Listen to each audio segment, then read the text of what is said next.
Ever feel like you're drowning in tasks, commitments, and distractions? The average professional loses 2.1 hours daily to interruptions and 23% of their time to non-essential activities. That's over 500 hours a year wasted on things that don't move the needle. In this video, I'll share how I transformed my scattered existence by adopting a military-inspired war mode strategy. You'll discover the exact framework that helped me delete 70% of my commitments and triple my productivity in just 30 days. It's not about working harder.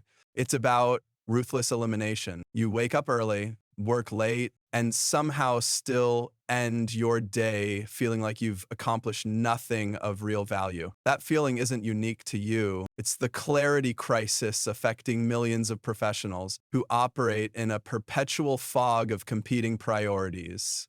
The modern work environment has transformed us into fragmented versions of ourselves, constantly bouncing between tasks, emails, messages, and meetings without ever achieving true focus on what matters. The science behind this problem is startling. Your brain physically cannot multitask. What we proudly call multitasking is actually task switching. It's a neurological process that reduces your cognitive performance by up to 40% and increases your error rate by 50%. Each time you shift from your spreadsheet to your phone, from your phone to a conversation, from that conversation back to your computer, you're sacrificing mental resources. This isn't just inefficient, it's identity destroying. You become increasingly disconnected from the work that gives your professional life meaning.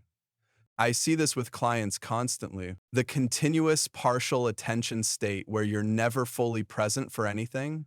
Do you respond to emails during meetings, check notifications while on calls, and mentally rehearse tomorrow's presentation while having dinner with your family? This fragmented existence gradually becomes your normal state, and your brain adapts accordingly. The neurological pathways that should support deep focus and sustained attention become weaker, while the pathways supporting distraction and fragmentation grow stronger. This creates a devastating loop.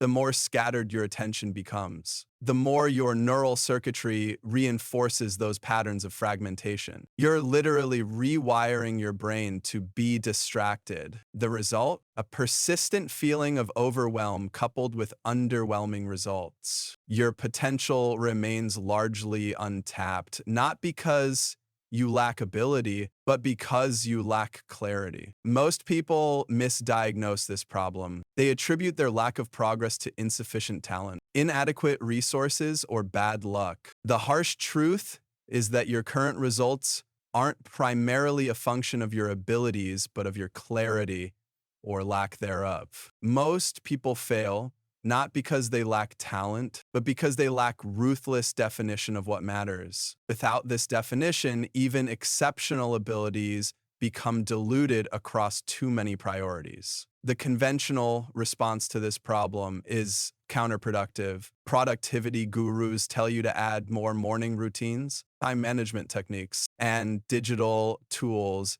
to your already complex life. This is like treating a drowning person by teaching them advanced swimming techniques while they're still underwater. You can't solve fragmentation with more fragmentation. More habits, more techniques, and more tools often lead to more complexity, not more clarity. I discovered this the hard way 3 years ago while running 3 businesses simultaneously. I was technically doing everything right according to conventional wisdom, time blocking, prioritizing tasks, delegating where possible. Yet I found myself in a hospital bed with physical exhaustion and mental burnout. My body had forced the shutdown my mind refused to acknowledge was necessary.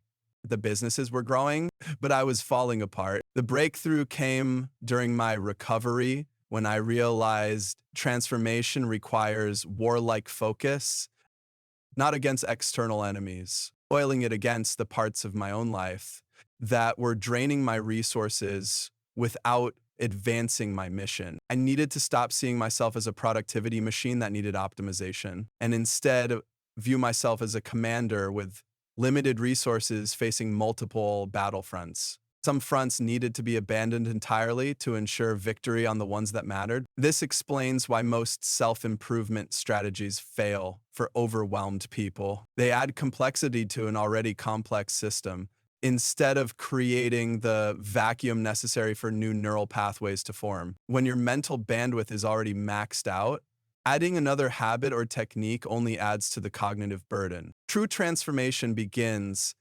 not with addition, but with strategic elimination. This first phase of the war mode transformation requires ruthless honesty.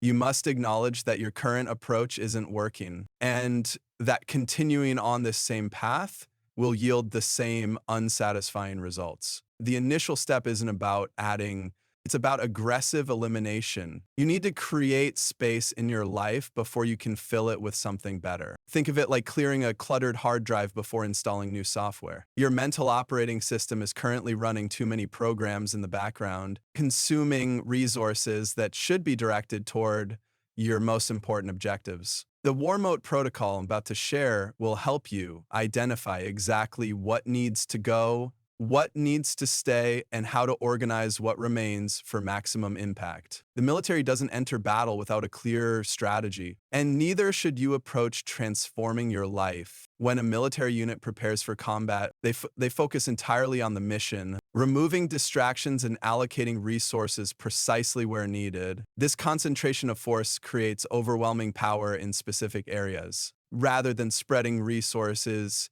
thinly across many fronts. The four-stage protocol I'm about to share creates those same conditions for your personal transformation.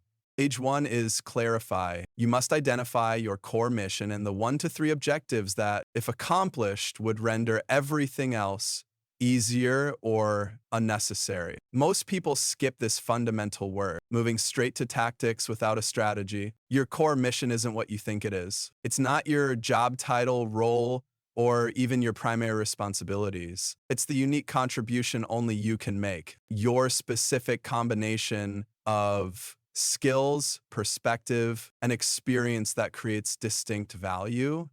For me, that mission was distilling complex ideas into transformative frameworks that help others achieve breakthrough results. Once I clarified this mission, decisions about what to keep and what to eliminate became straightforward. To clarify your own mission, ask yourself, what work would I do even if I weren't paid for it? And what do people consistently thank me for? The answers reveal the intersection of your natural talents and what others value. This clarity becomes your decision-making filter for everything that follows. Stage 2 is delete, and this is where most people falter. You must ruthlessly eliminate every commitment, relationship, and activity that doesn't directly contribute to your core mission. This isn't about being efficient. It's about being effective. I personally eliminated 70% of my regular commitments, including projects that were actually profitable and social obligations that seemed important but weren't mission critical. I stopped writing for 3 publications, declined speaking engagements that wouldn't reach my core audience, and even stepped back from 2 nonprofit boards where my contribution had become perfunctory. The immediate result was an energy surge I hadn't experienced in years. This wasn't just psychological, it was neurological. By eliminating decisions that drained my mental bandwidth, I created space for deeper focus on what mattered. The deletion phase is uncomfortable because it forces you to acknowledge that many of your current activities are actually distractions masquerading as opportunities. Stage 3 is divide. After clarifying your mission and deleting everything non-essential, you must separate your remaining activities into distinct domains with clear boundaries. For most people, these domains are career, health, relationship, and personal growth. Each domain needs its own strategy and metrics, with minimal overlap between them. The power of division comes from eliminating context switching. When I'm working on business development, I have 100% there. When I'm with family, business simply doesn't exist. This separation creates the cognitive space for excellence in each domain instead of mediocrity across all. I physically divided my environments to support this mental separation,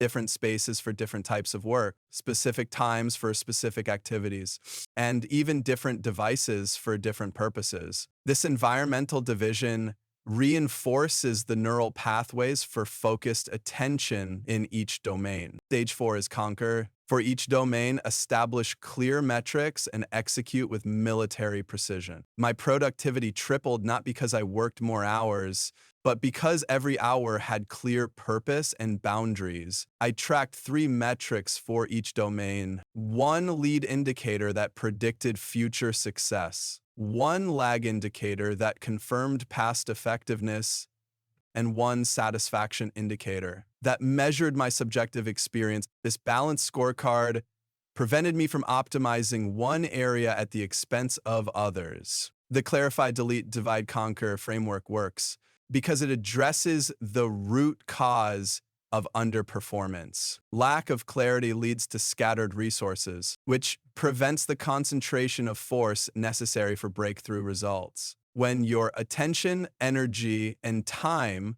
are concentrated on specific objectives rather than diffused across countless activities, you create momentum that becomes self-sustaining. Consider how this might apply to your own situation. If you're currently juggling multiple professional projects, various self-improvement goals, and numerous personal commitments, you're likely not making significant progress in any area. The War Mode protocol requires you to make difficult choices now to create extraordinary results later. This framework isn't about temporary productivity hacks. It's about fundamentally restructuring how you allocate your most precious resources, your time, attention, and energy, by clarifying your mission, deleting everything non-essential, dividing your remaining priorities into distinct domains, and conquering each domain with focused intensity. You create the conditions for transformation that previously seemed impossible. War Mode isn't a temporary productivity boost. It's a complete reset of your operating system. The first 100 days will feel uncomfortable as you eliminate commitments and relationships that don't serve your mission. This discomfort is the price of transformation. Most people resist this process. They continue accumulating more tasks, more projects, and more distractions, then wonder why